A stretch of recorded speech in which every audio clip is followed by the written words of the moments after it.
La paix soit sur vous et la miséricorde d'Allah subhanahu wa ta'ala et sa bénédiction. Dans cette vidéo, on va parler de l'esprit, de l'âme et de la purification de l'âme. On entend souvent parler de purification de l'âme, en arabe tazkiyat an-nafs, et on peut, quand on n'est pas trop initié à ces choses-là, se demander de quoi il s'agit. Et souvent, on ne comprend pas très bien la différence entre l'âme, l'esprit. Dans les esprits, c'est un peu confus, on se dit que c'est un peu la même chose. Donc, Inch'Allah, bi'ivnillah, on va essayer très succinctement d'expliquer tout ça, de le vulgariser, de manière à ce que ce soit bien clair. Quand Allah subhanahu wa ta'ala a créé l'homme, il l'a créé d'une part d'une statue d'argile. Donc quand il a formé cette statue donc d'argile, on précise d'argile sale, d'argile crissante, il l'a laissé pendant 40 ans dans cet état.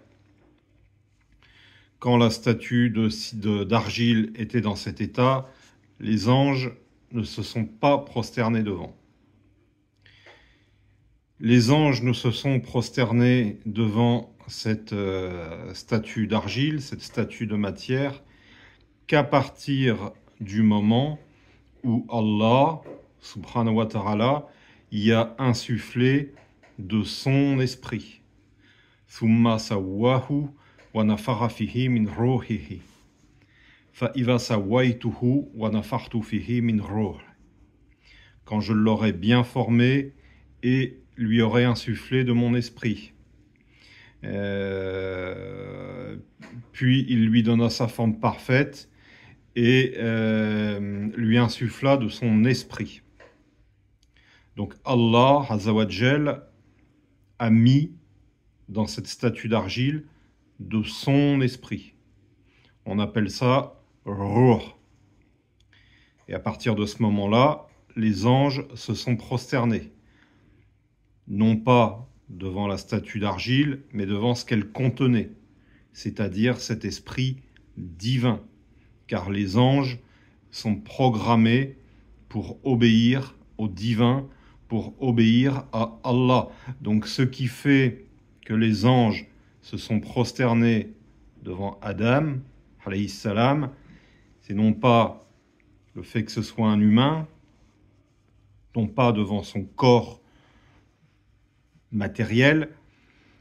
Ce qui fait que les anges se sont prosternés devant lui, c'est l'esprit divin, Ruh, qu'il portait. Donc l'homme, comme dit souvent mon cheikh, c'est ce mariage impossible entre la matière et l'esprit divin, le plus éthéré.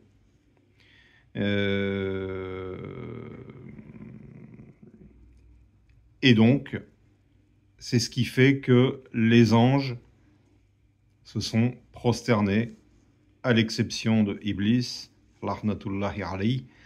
Donc c'est ce qui fait que les anges se sont prosternés devant Adam.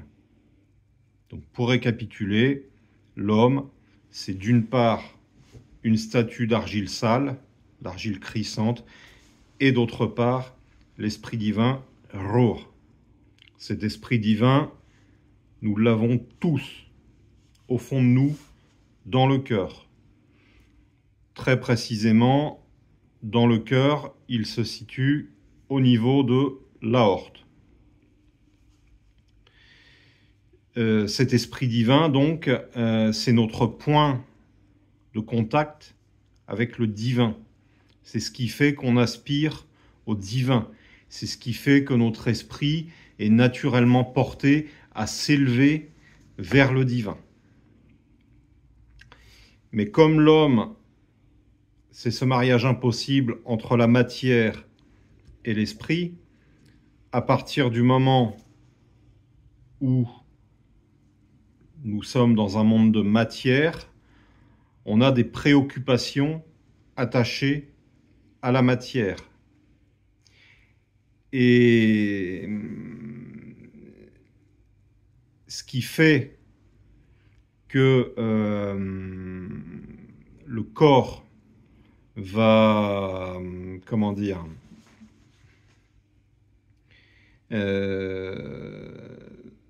d'une certaine manière, le corps va trouver l'énergie pour satisfaire ses besoins matériels, l'impulsion nécessaire pour ça, il va le trouver dans Ruh. Il va utiliser Ruh.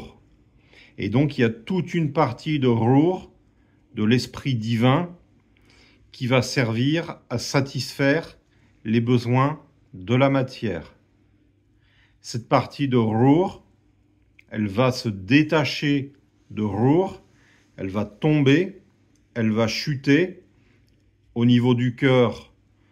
Ça va être, elle va chuter jusqu'au ventricule gauche, et toute cette partie de Ruh qui se sera détachée et qui se sera agglomérée au niveau du ventricule gauche, donc toute cette partie de Ruh qui sera uniquement attachée à satisfaire les besoins matériels, ça va être ce qu'on appelle l'âme.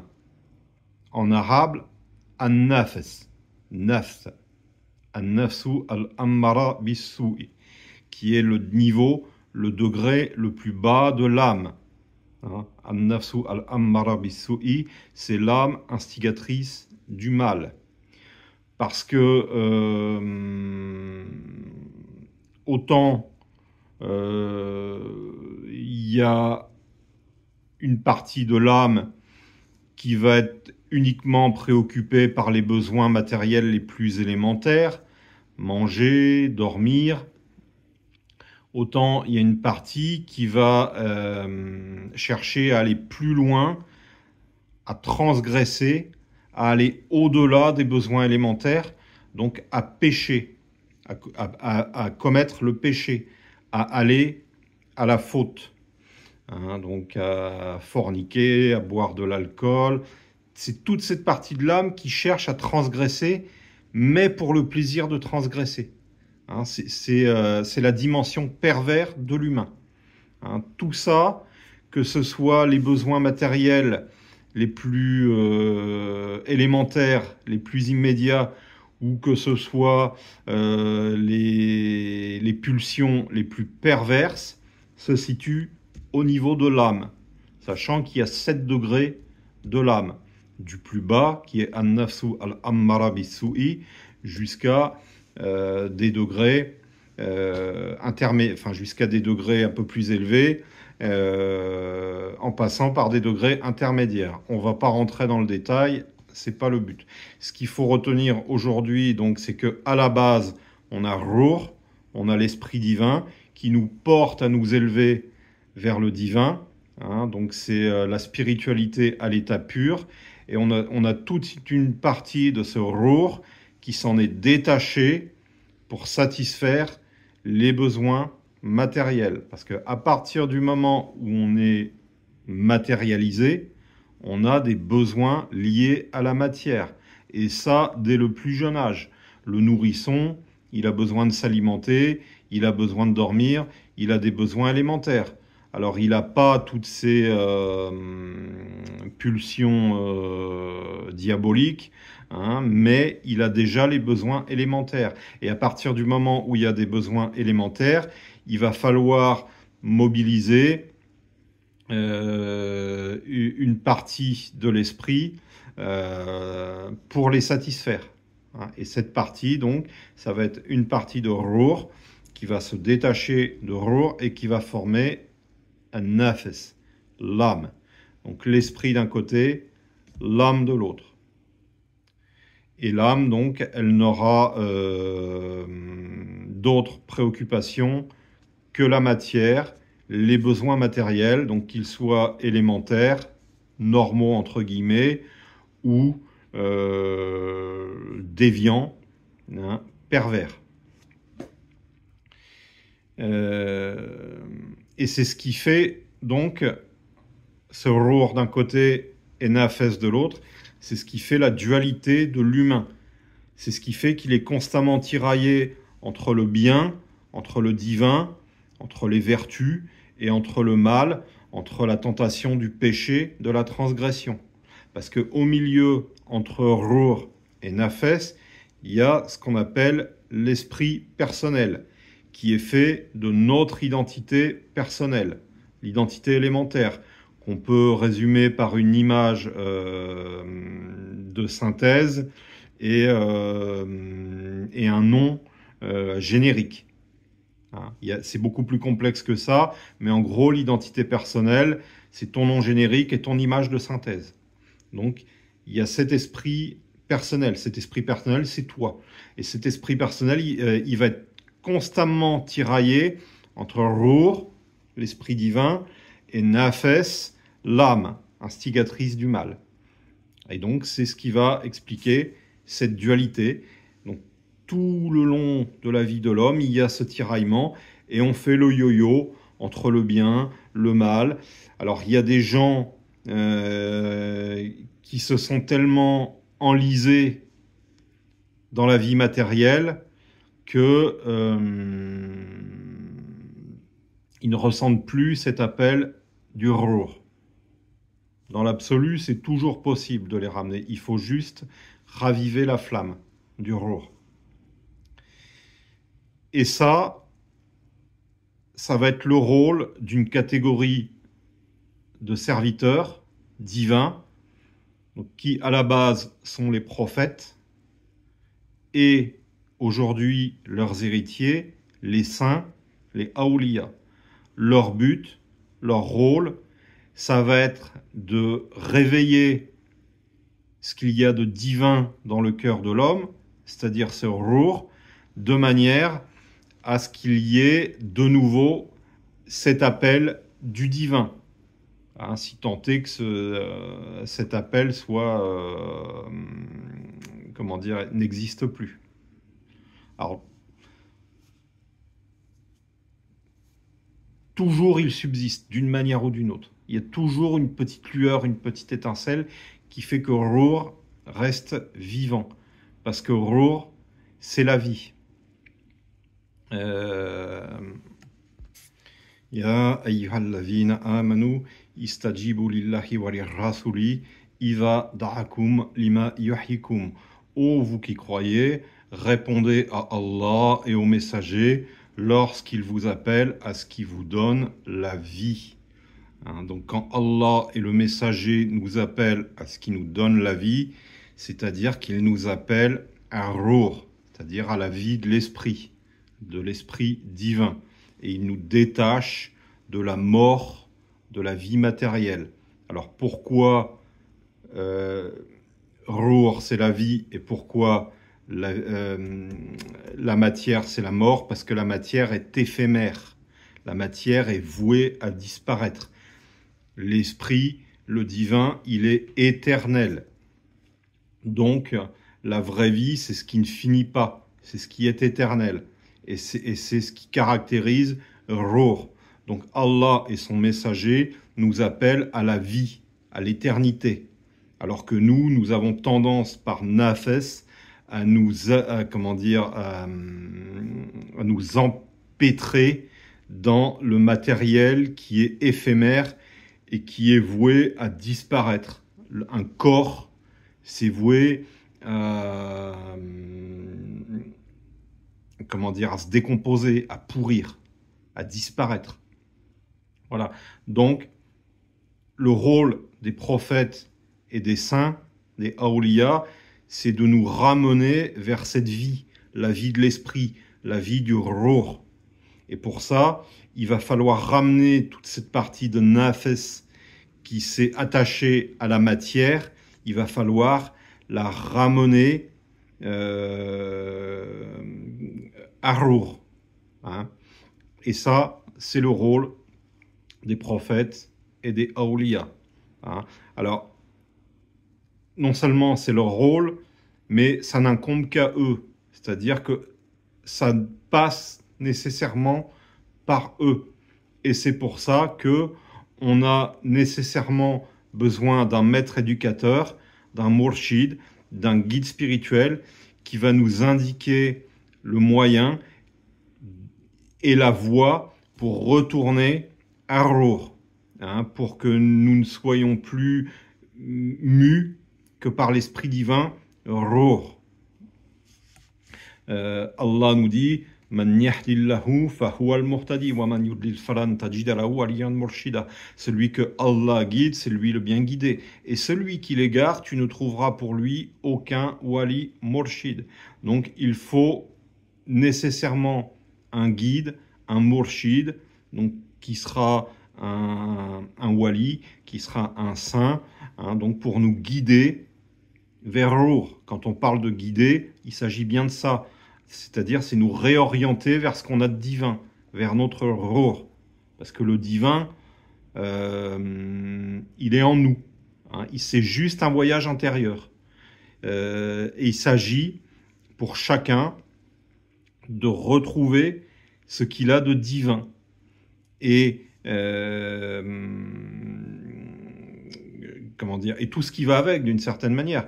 Puisque le divin s'accompagne des attributs divins, des attributs de vertu, de miséricorde, de bonté, de beauté, etc. etc.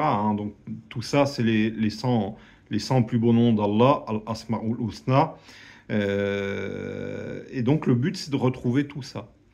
Et ce qui fait que le témoin, l'indicateur qui fait qu'on se purifie, qu'on remonte progressivement à Ruh, c'est l'amélioration du comportement. Et ça, c'est tangible. Et donc, tout ça, ça passe par un cheminement initiatique qui vise donc à l'ihsan, l'excellence, donc l'excellence du comportement. Et ça passe par une science qu'on appelle at-tasawwuf, ce qu'on traduit, j'allais dire vulgairement, mais par soufisme. Le problème, c'est qu'avec ce terme de soufisme, il y a des gens qui en ont fait une fin en soi. Il y a des gens qui nous disent « je suis soufi ». Non, on n'est pas soufi. Le soufisme, c'est qu'un outil. C'est qu'une science islamique parmi d'autres. Le fiqh, c'est une science. La hakida, c'est une science. At-tasawwuf, c'est une science. Le musulman doit intégralement étudier toutes ces sciences et pas dire « oui, mais moi, je vais choisir le fiqh, je vais plutôt m'orienter vers la hakida ». Non, on doit toute la lire, comme disait le poète. On doit se concentrer sur le fiqh, la hakida, at-tasawwuf. Voilà. On ne choisit pas d'être soufi, veut dire ah, moi je suis soufi, je suis de sensibilité soufi. Non, innani minal muslimin, je suis du nombre des musulmans, je suis musulman. Et quand on est musulman, on s'attache à tous les aspects de sa religion. Donc al-islam, al-iman, al-ihsan. Al-islam, donc on va faire un petit rappel vite fait, c'est tout ce qui touche à la pratique par le corps. On a les 5 piliers de l'islam. Al-Iman, c'est tout ce qui touche à la foi, on est un peu plus dans l'intellectualité. Et Al-Ihsan, là on rentre vraiment dans la spiritualité. Et donc ça se traduit par la purification de l'âme, c'est-à-dire se débarrasser de cette âme qui nous lie à la matière pour revenir à l'esprit divin, Ruh. Voilà, on va pas trop s'étendre sur le sujet. Donc mon idée, c'était d'être clair et synthétique, mais j'ai l'impression que j'étais plus confus qu'autre chose. On verra bien. Mais voilà, donc ce qu'il faut retenir, c'est que à la base, Allah nous a créés avec un corps et un ruh, c'est-à-dire un esprit divin. C'est-à-dire que c'est notre point de contact avec le divin. C'est ce qu'il y a de divin en nous. En nous, il y a quelque chose de divin. En chaque humain, même le plus misérable, même le plus miteux, il a ce ruh en lui. C'est pour ça qu'on se doit de respecter n'importe quel humain, tout comme les anges ont accepté de se prosterner devant Adam. parce que il savait que en Adam, il y avait cet esprit divin. Donc nous, comme les anges, on doit respecter n'importe quel être humain, eu égard à ce qu'il a de divin en lui, comme nous. Hein. Donc j'ai perdu le fil. Oui, donc il faut bien retenir que Allah nous a créé d'un corps et d'un rour. Avec les besoins du corps, le rour, il s'est détaché et il a formé un nafes. Donc, ce qui fait que dans la vie de l'homme, il y a rour, il y a nafes. Entre les deux, il y a l'esprit personnel avec l'identité, parce que Allah nous a dotés tous d'une identité propre, d'une identité personnelle. Et cet esprit personnel qui porte notre identité, il passe son temps à osciller entre rour et nafes. On a des moments où on se sent appelé par le divin, on a des élans de spiritualité, ça veut dire que là, notre esprit personnel, il remonte vers Rour. Il y a des moments où on est à fond dans les besoins de la matière, dans les besoins du corps, et ça veut dire que notre esprit personnel, il est retombé dans les godasses, c'est-à-dire au niveau de Nafes. Voilà, donc je ne vais pas m'étendre davantage aujourd'hui. Comme je le dis toujours, on aura l'occasion d'y revenir. Barakallahu fikum wa jazakumullahu khayran subhana rabbika rabbil izzati amma yasifun wa salamun ala al mursalin walhamdulillahi rabbil alamin. Assalamu alaykum wa rahmatullahi ta'ala wa barakatuh.